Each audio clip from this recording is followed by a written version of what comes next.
Hi friends, ఎలా ఉన్నారు? బాగున్నారా? నేనైతే బాగున్నాను. మీరు కూడా అంతా బాగున్నారని అనుకుంటున్నాను. ఈరోజైతే ఒక చిన్న టాపిక్ గురించి మాట్లాడదామని మీ ముందుకు వచ్చానండి. అది ఏంటంటే భార్యాభర్తలు ఇద్దరూ కూడా ఆర్థిక వ్యవహారాలు ఏ విధంగా చూసుకుంటే బాగుంటుంది అని దాని మీద నా ఒపీనియన్ మాత్రమే చెప్తున్నానండి. ఎందుకంటే ఇప్పుడు ఆర్థిక వ్యవహారాలు అంటే ఇంట్లో డబ్బుకు సంబంధించిన వ్యవహారాలు, మీరు అప్పు తీసుకున్నా అప్పు ఇచ్చినా ఏ పని చేయాలన్నా కూడా ఒకవేళ భార్యాభర్త ఇద్దరూ కలిసి చర్చించుకొని ఒక పని చేస్తే అది డబ్బుల విషయము కావచ్చు, లేదంటే ఇంకొక పని మీరు ఏదైనా కూడా డబ్బుకు సంబంధించిన పని ఏదైనా కూడా ఇద్దరు భార్యాభర్త కలిసి చర్చించుకొని ముందుకు అడిగేస్తే అది కష్టమైన నష్టమైన లాభమైన ఇద్దరూ కలిసి భరిస్తారు. ఇద్దరికీ తెలుసు కాబట్టి ఎవరైనా కూడా ఒకరికి తెలిసి ఇంకొకరికి తెలియకపోతే ఆ నష్టాన్ని భరించలేం కాబట్టి ఇద్దరు కలిసి నిర్ణయం తీసుకున్నారు కాబట్టి లాభమైన నష్టమైన ఇద్దరు కలిసి దాన్ని ఆ ప్రాబ్లమ్ని సాల్వ్ చేస్తారనమాట.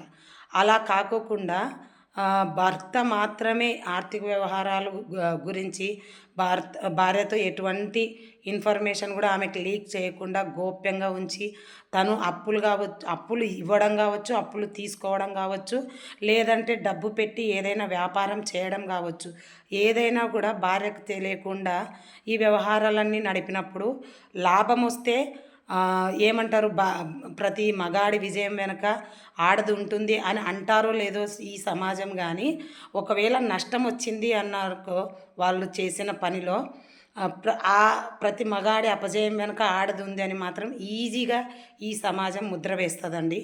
కాబట్టి భర్త తనకి సంబంధించిన ఆర్థిక వ్యవహారాలు కావచ్చు, వ్యాపారాలు కావచ్చు, నువ్వు దేని మీదైనా కూడా ఇన్వెస్ట్ చేసావంటే అది భార్యతో షేర్ చేసుకుంటేనే మంచిదని నా ఒపీనియను.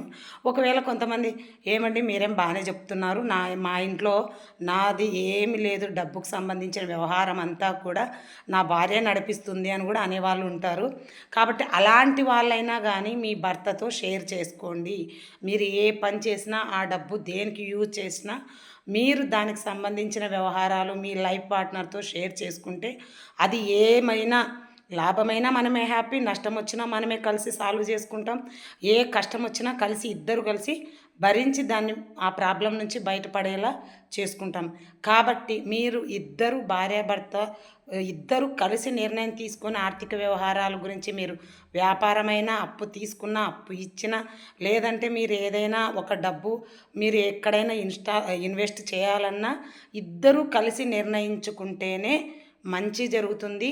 అప్పుడు మనకి ఇద్దరికి కూడా హ్యాపీ అనేది ఉంటుంది.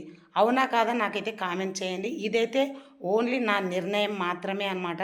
ఎందుకంటే ఏదైనా పాజిటివ్గా జరిగితే ఎవ్వరు ఏమనరు, కానీ నెగిటివ్ వచ్చిందనుకోండి ఒకరి మీద ముద్ర వేయడానికి ఈ సమాజం ముందుంటుంది.